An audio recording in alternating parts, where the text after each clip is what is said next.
Good evening, everybody, and welcome to Authors Up, your favorite place to be on Sunday evenings. I always like to say that because it's true. We love Yep. being here at 7 p.m. Love being able to talk to new authors, love being able to give tips and tools, and love to be here with my two co-hosts and friends, my besties. I'm glad Yes. you're here. We got everybody in the house tonight, and we're glad that we do. And I'm going to give them an opportunity to welcome you as they see fit. How about you, Miss Ruth? Well, just hi and welcome.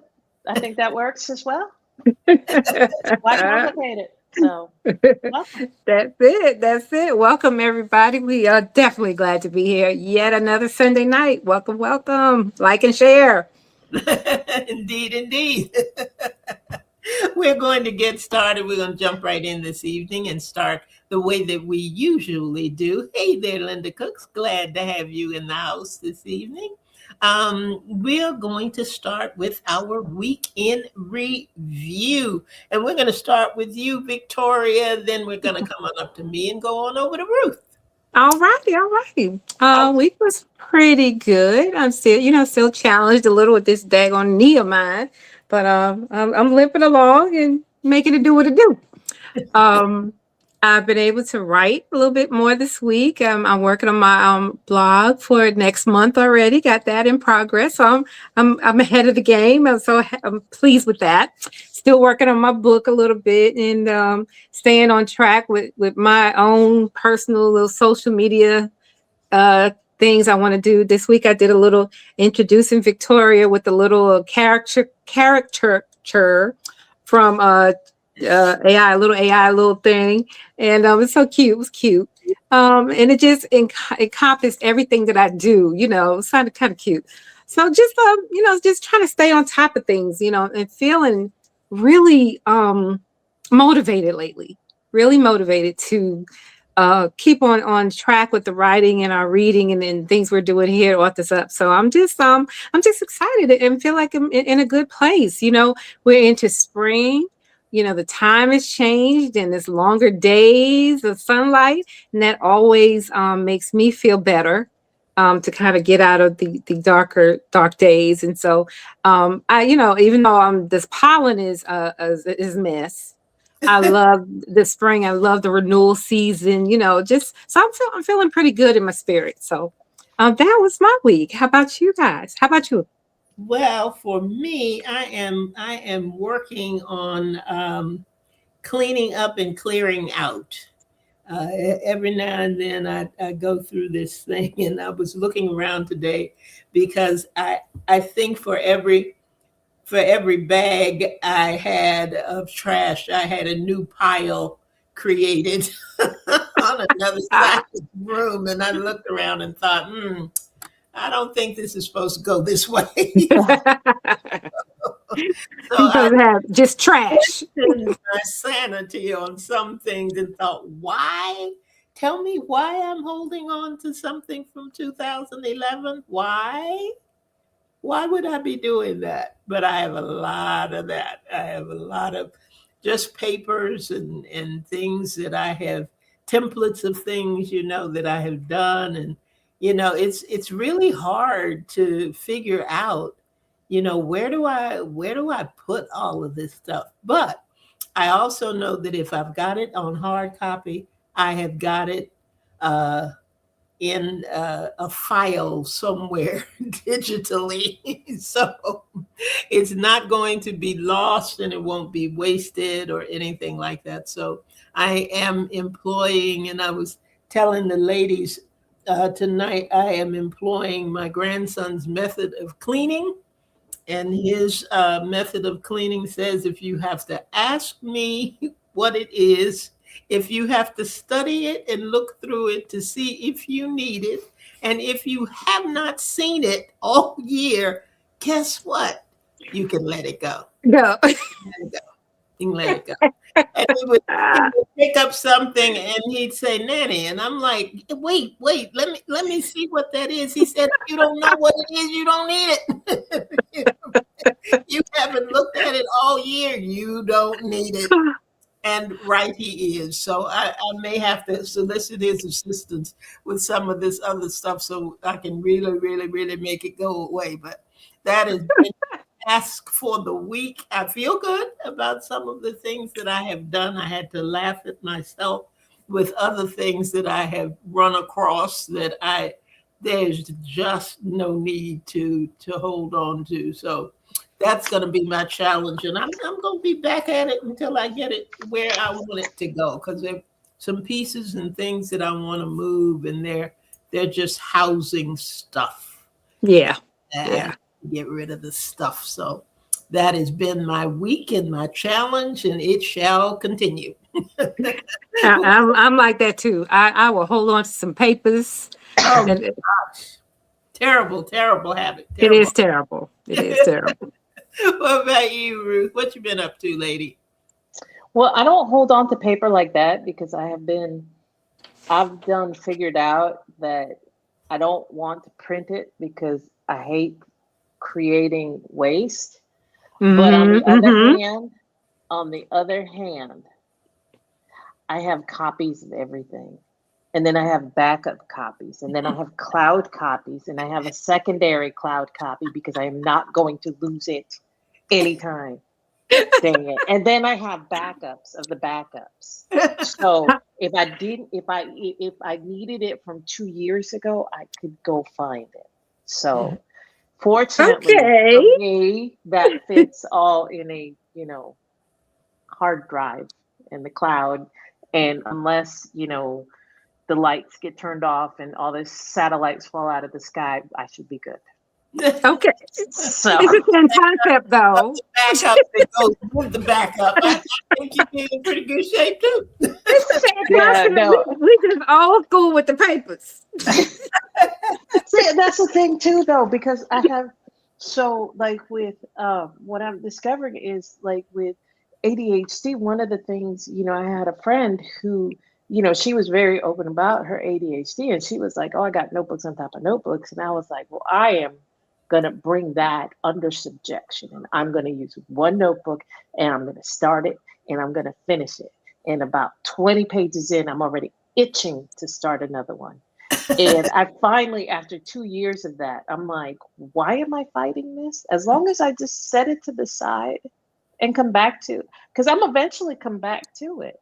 So I have embraced that. So I have like 2 planners now, notebooks, binders, and I'm working on a project for a client, and I actually printed her emails so that I have the instructions right in front of me while I work. So there are exceptions to it, but you can bet that this is going to go in the shredder once I'm done. So okay, well that's good. Okay, all right. But I will have copies of the emails, and they'll go in the files, and the files will go on the hard drive. Okay, So, well, mine looks differently than yours. That's all. Exactly. So we are all the same in a certain in a way. Okay. Using it. I mean, I think you have 9 as long as you're using it and you know what's in them. My problem is I've got them and I don't have a clue. I get ready to find something and I'm like, I'm looking at a stack of papers. What's that? Like you said, a bill from 2011. Do I really need this? Yeah, no. See, that drove me nuts. And eventually, I was like, you know what? The way my brain works, I have to attach this. This is why I went to the digital filing, because now I can attach a date to it, Right. what it is, even what color it is. Like I have image files be like, oh, this one's black and white, this one's red, this one's yellow. And I put it in the name, in the name. And I'm like, you know what? As long as it's a system that works. I mean, That's I it. Then you started, can find what you need. Yeah. right. Exactly. I was going through and I said, I'm going to clean up, some of the stuff on the computer. And I have created folders that I have nothing in.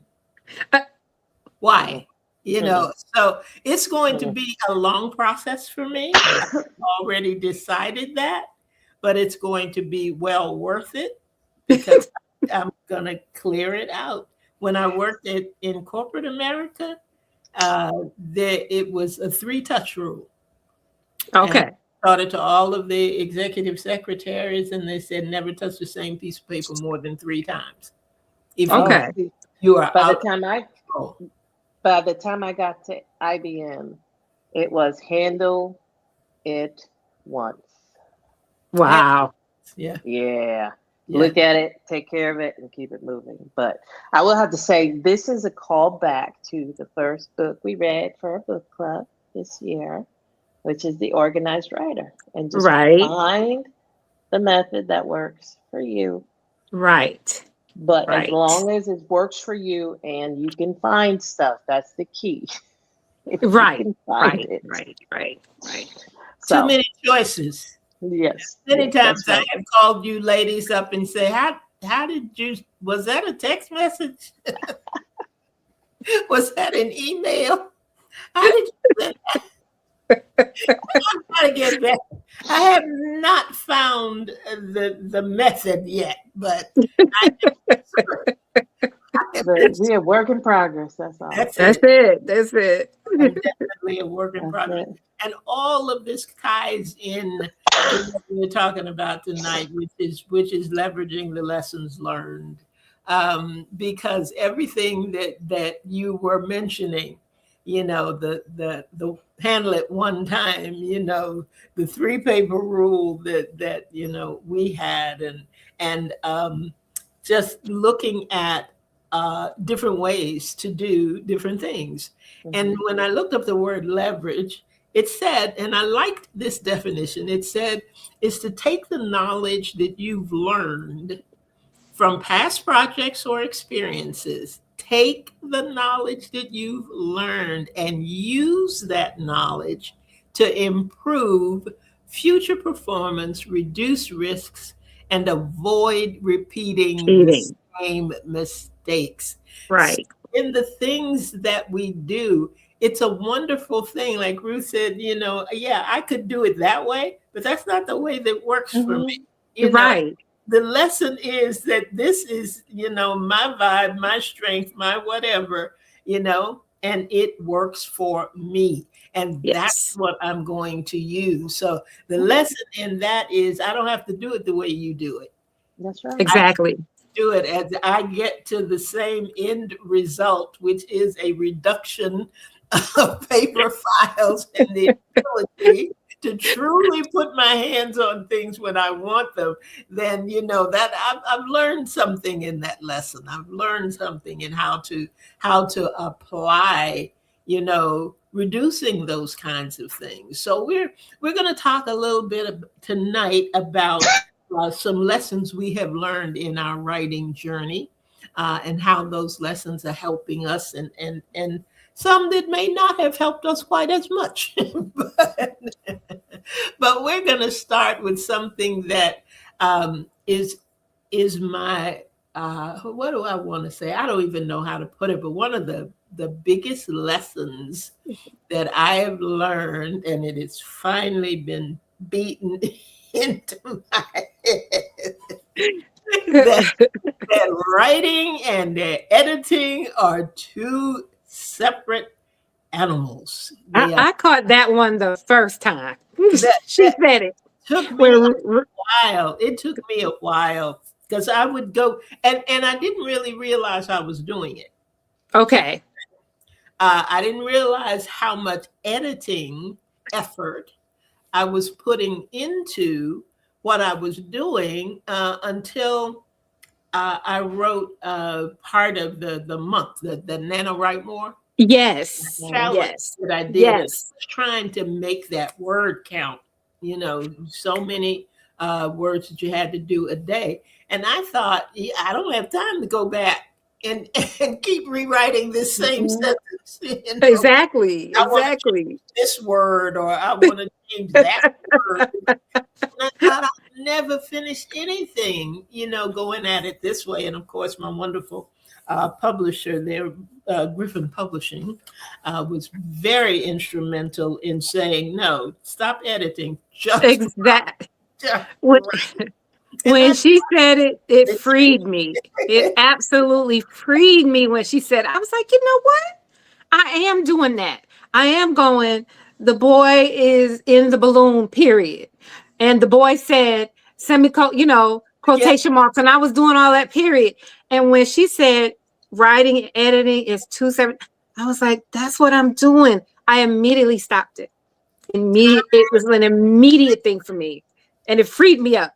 yep, it's a time saver. I tell you that, and you get much more done than you think when you begin Yes.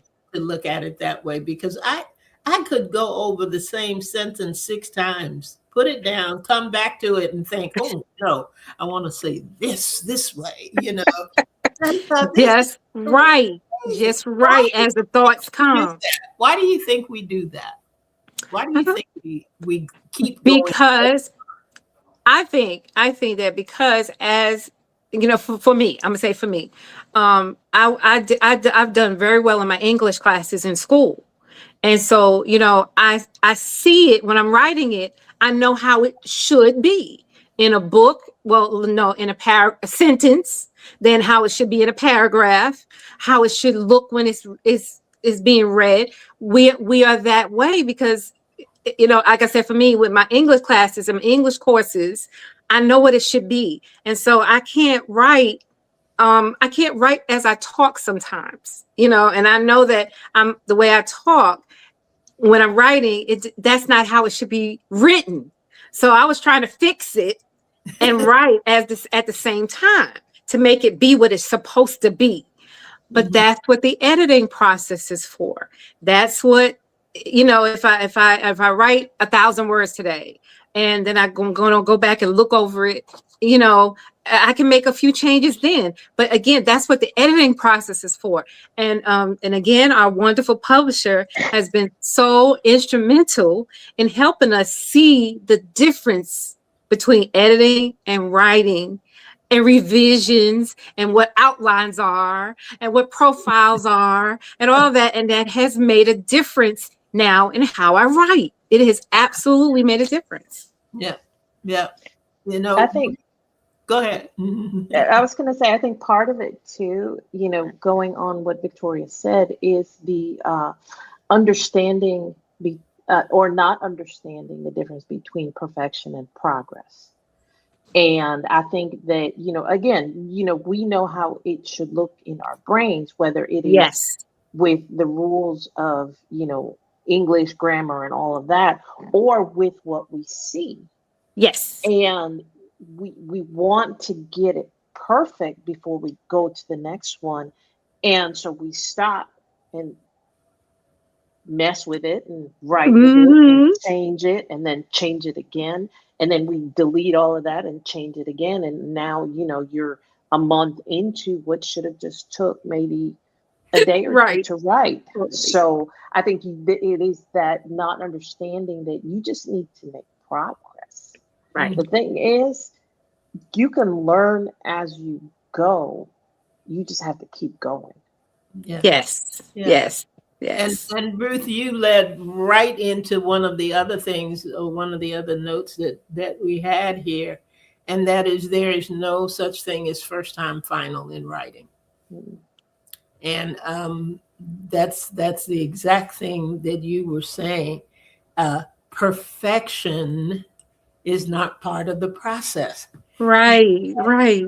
We want it to be like you were saying, Victoria. I want it to Yeah. be right. I want it to look right. It's the thing that the the housekeeper is coming, so I got to go clean the bathroom. Exactly. If the housekeeper's coming, Exactly. isn't the bathroom on the housekeeper's list of things to do?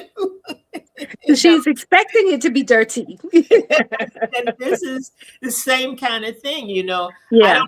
I don't want to turn it over to the editor with all of these errors and all of these things out of place, and my comma isn't right, my paragraph isn't laid out the way it should be laid out. So let me go back, and if I just fix this one little word, Exactly. one little sentence, then everything will be all right. But it's never Yeah. going to be that way. You always going to have something. The editor is going to, thankfully, see something that you don't see, Right. Right.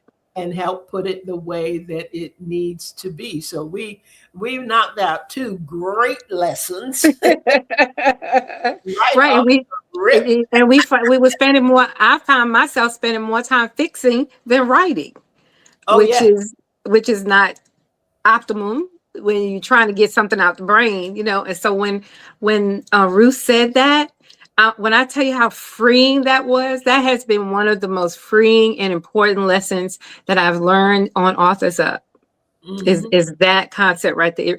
I'm telling you, is an absolute game changer for how I write, even from writing the blogs, where I was spending more time fixing, even doing the blogs, and that was coming straight from my head, and there was no grammatic, no rules I was trying to follow, because my blogs is just from my heart. It's how I'm gonna write how I feel it, but I was still trying to fix it.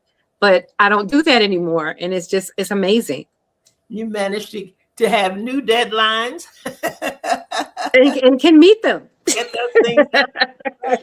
Get them off the page. Get them off the page. Yeah. So I wanted to share. I sat in a workshop this week. It's one of those, when your algorithm catches up with what you're looking at. One of them was a workshop for authors where this individual, and I won't name him, but his argument was that, you guys know the quote, because I've given it to you and it's in the new book, The Writer Within, that the first draft is always garbage. Right. Ernest Hemingway. And his argument was that, this is true, but not, his argument was that this is not true, because you have authors like Stephen King and, other authors on that level who can turn in a draft to their editor that is fairly decent. And they're talking like first draft. But his argument, which I did agree with, was skill gap. And the thing is, the longer you do this, I'm 20 years in now, so I am at a place where you guys are not. And, that's why I can write serial fiction, write a chapter, edit it, and post it, and it's like 95, 98% good.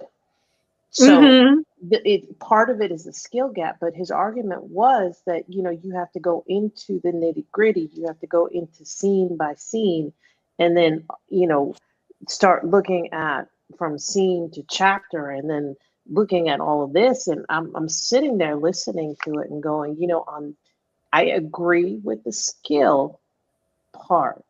But the moment that you start getting into that nitty gritty, you're going to lose yourself if you're just starting.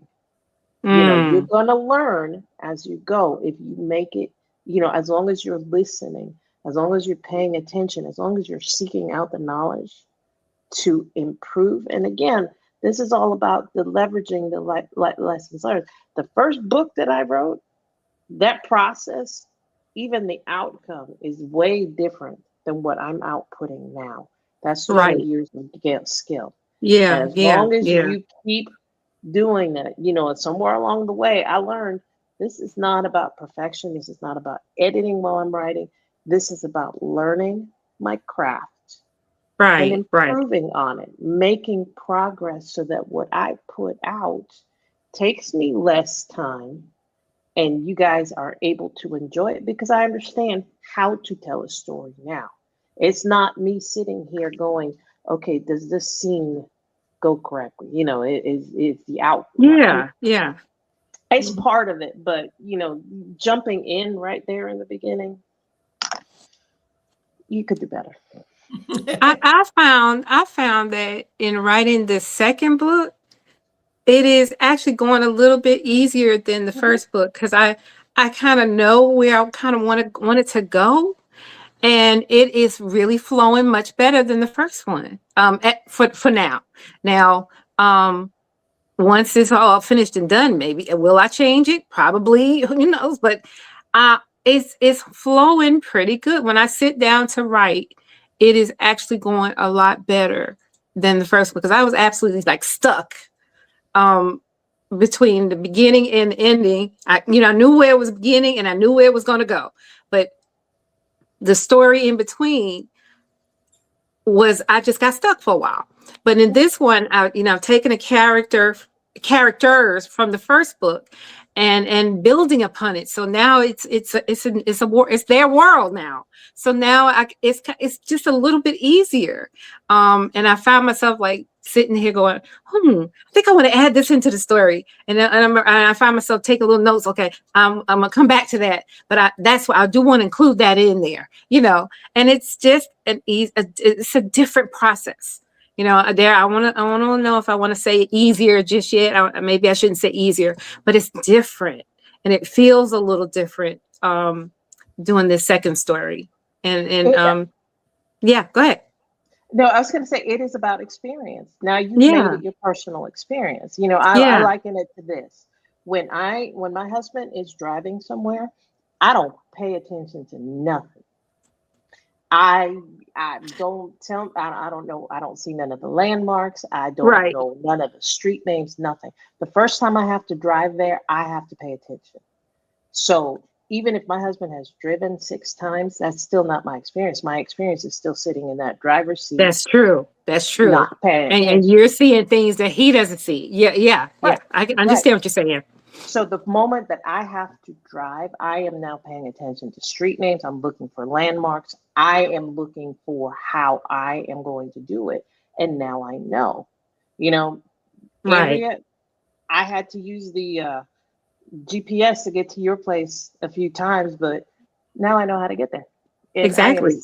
seriously challenged when it comes to directions. So, but it is now my experience, and I can do it without even thinking about it. And it's the same Right, thing with right. you.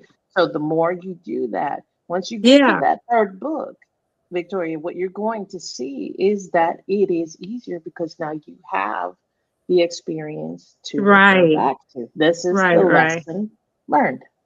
Yeah, exactly. And I think that's why I'm so excited about this first book too, because I really feel like it was warm with some sweat, tears, some groaning and a whole, ooh, child. And to finally have finished it. And, somebody told me, I was describing the book to someone the other day at work, and they said, you know what? Your whole countenance has changed as you started talking about the book. And the joy that you're describing, it's just emanated from you talking about this book. You've got me. I really want to read it when you get it because you're so joyful about it. And I had to say, I said, I am me. I am. Yeah, I guess I am. Because it's been an absolute, I guess it's something that I never thought I could do, and to have done it, it's just amazing still to me. So yeah, that joy, you're gonna see that the big Kool-Aid smile every time we talk about it. Because lessons learned, lessons learned. I can do it. I can do it. And I guess I'm gonna take this time to say thank you to both of you, because you guys thought I could do it, and you pushed me. And there were times I absolutely did not want to write during the NaNoWriMo more. And there were times that I didn't do as many words as I wanted to, but I pushed something out, And I thank y'all so much for believing that I could do it, and it means so much more to me because this is our baby. This is our baby, not just mine. It's our baby. Well, the next one that I have here, and we're gonna have to probably explain it a little bit, um, because you might not get it first pass. But it says, Okay. it doesn't matter who reads it, write it anyway. It doesn't matter who reads it, write it anyway. And I think, like, we get caught up or hung up in the editing piece Yeah. and perfection piece. We can get to a point in the writing sometimes that we're writing to the audience and more focused on the audience acceptance of what we're writing than we are in telling the story. Right. You know, we have to trust ourselves enough to know that I just believe that if there's the writer within, I believe in the writer within, Ruth. I believe that if there's a story that's in me that I just have this burning desire to get out of Gotta me, get it out. I, that there is somebody out there who wants to read it. Like you were saying, your friend said, just the way that you're talking about it makes me want to read it. The Mm-hmm. title makes me want to read it.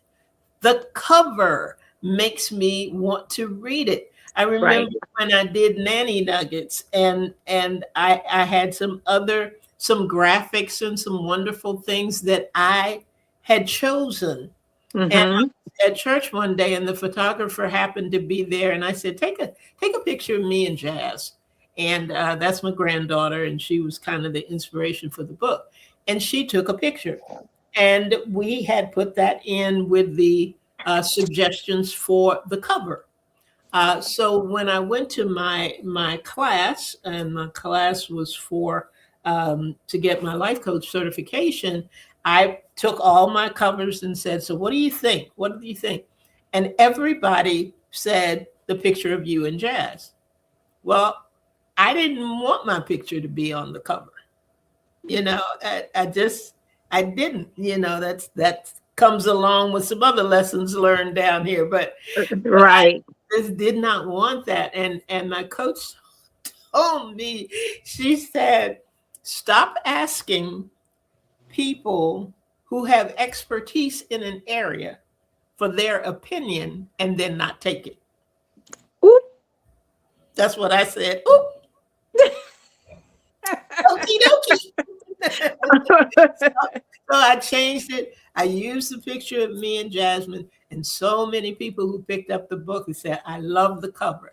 I got it because I love the cover." You know, I Wow. love the cover. So I can't I can't be so concerned Yeah.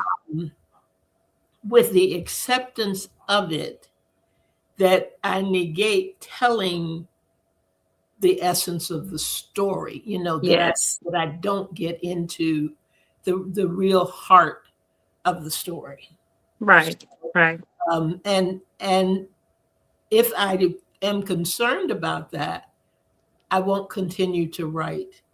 And that's Mhm. something that I was in a group called Metropolitan Literary Associates, and I threw away more work Really? because of that fear of it not being accepted Oh, wow. instead of writing anyway. Yeah. So is Yeah. the audience important? Absolutely. You want somebody else to read it. You want somebody to enjoy it. Absolutely. But you can't let it overshadow Right. Right. and the output itself. So, what do you That's got? true because there's somebody who's going to feel like, oh, that was junk. And then there's going to be somebody goes, that was the best thing I've read in so long. That inspired me. You just talked to my heart today, you know, and Mhm. that's just how it is. And that's fine. But, before I publish, put a blog out there or do anything, I always, always pray, let the words of my mouth and the meditations of my heart be acceptable in God's sight. And my prayer is always that if it just touches one person, then I know that that is what God told me to do, and that it was for that one person. Mm-hmm. Mm-hmm. That's been my motto for a long time, because it's not for everybody. And that's something else I think Ruth said a long time ago too, right? Yeah, that what you write, your genre might not be for everybody, and Right. that's okay. We don't have that on the list, but that's a good lesson learned. Right. Anyway, what do you think, Ruth? I think you are your first audience. You have to like what you wrote. You have to like the story you tell. Right. And I think that, I'm gonna be honest, like with my early books, I would sit there and read it and go, wow, I threw 65,000 words on a page and it made sense. And I'm like, that's awesome. I will go back and reread my stories because I like them. I am my first audience. Now, I do have to Yeah. find my other audience, and I think that's going to lead to our next point. But the thing is, I have to like what I read.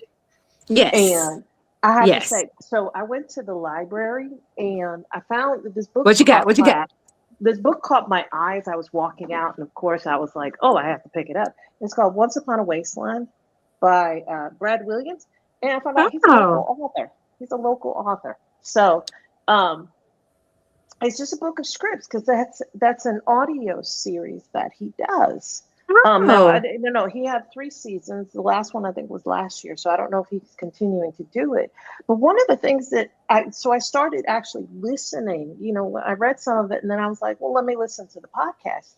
And in it, every podcast, we're talking about like 38, 40 episodes.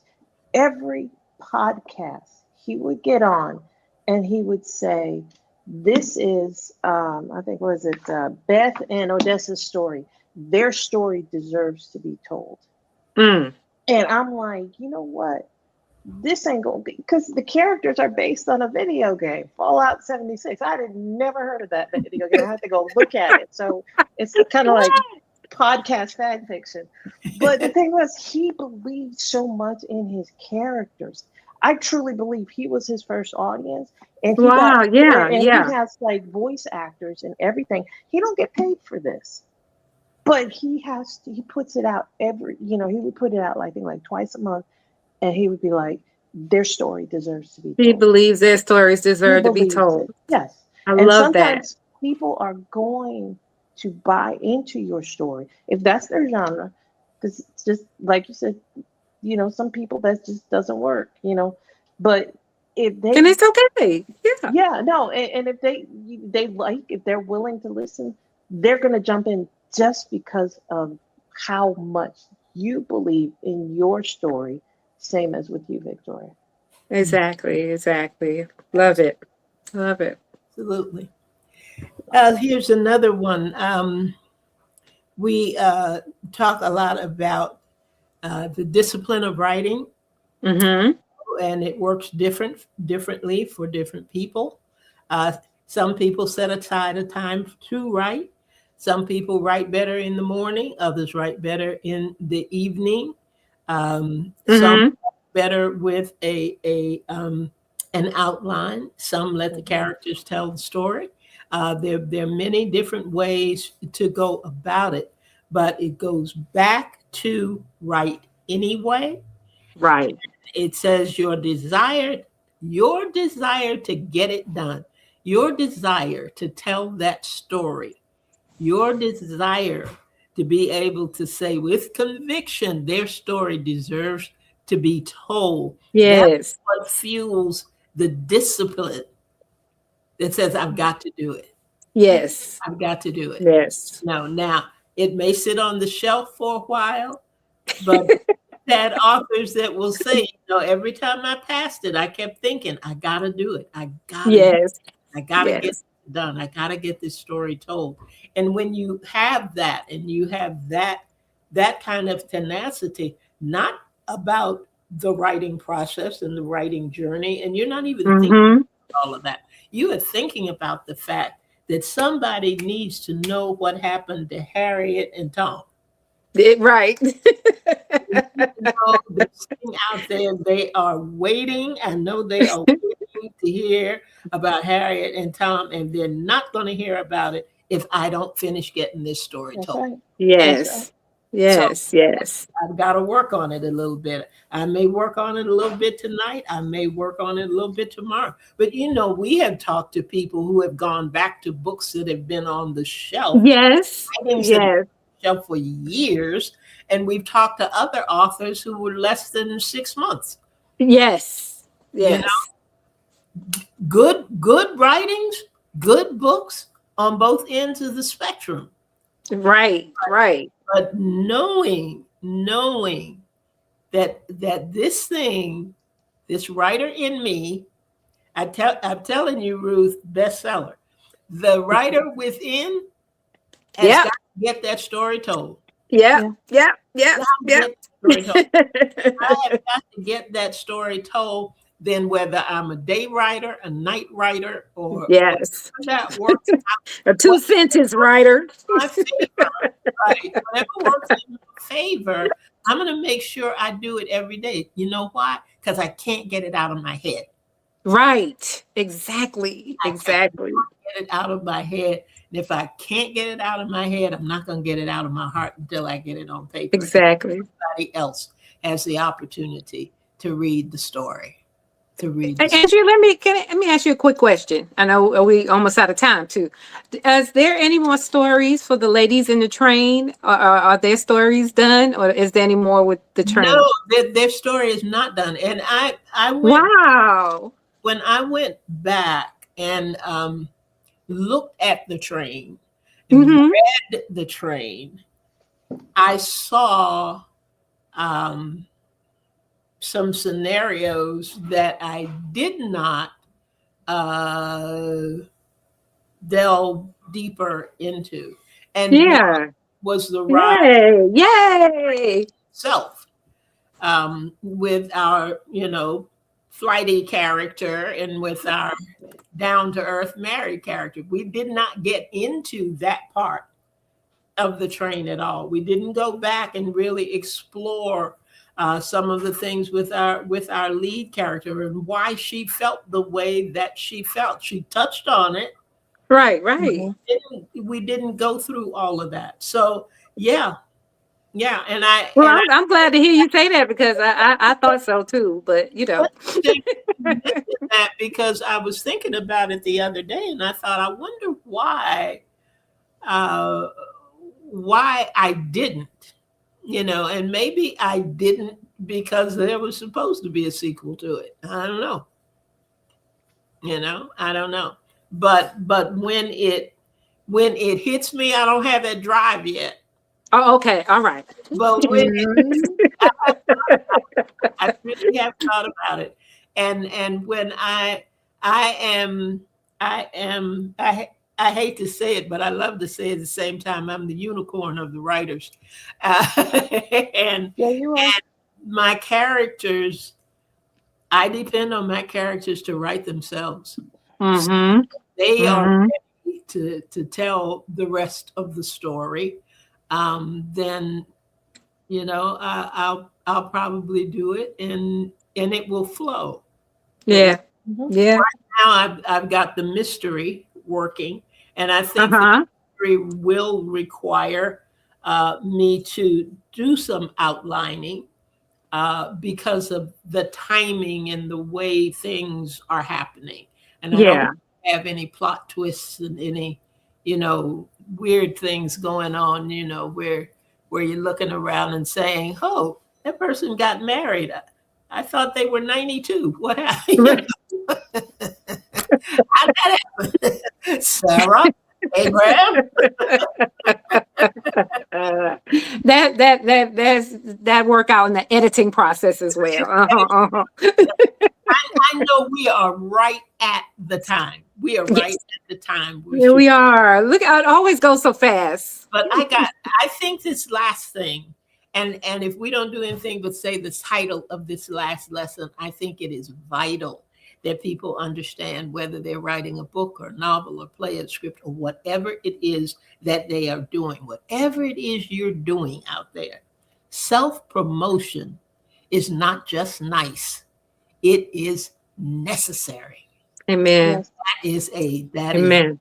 lesson. If that's the last lesson that we leverage tonight, the book will not. You are part of that story. You are Yes. part of that process. You cannot run from it. You cannot hide from it. I have written things that I have said I wrote it, so I'm going to turn it over to whomever. Some things I've written for educational purposes, some things written for the school system. And I remember a businessman who said, "You are the story.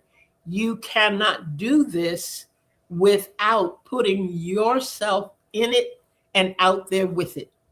And I That's the thought, truth. silly rabbit. You don't know what you're talking about. But Yeah.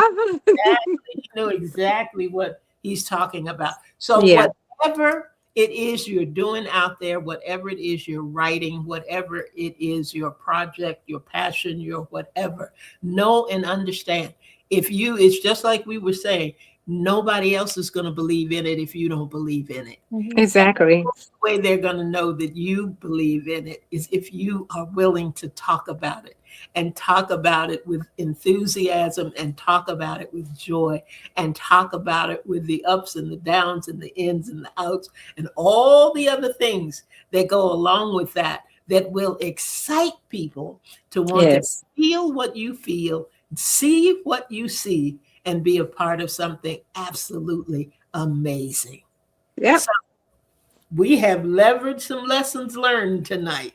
hope, I hope that those of you who are listening and those of you who are watching got something out of this, because it's not just for writers. If you Right. listen to the things that we talked about tonight, the lessons that we have learned along the way, you'll be able to see where you can apply some of these things into whatever your journey happens to be when you are being creative and bringing something that is beyond where you are right now.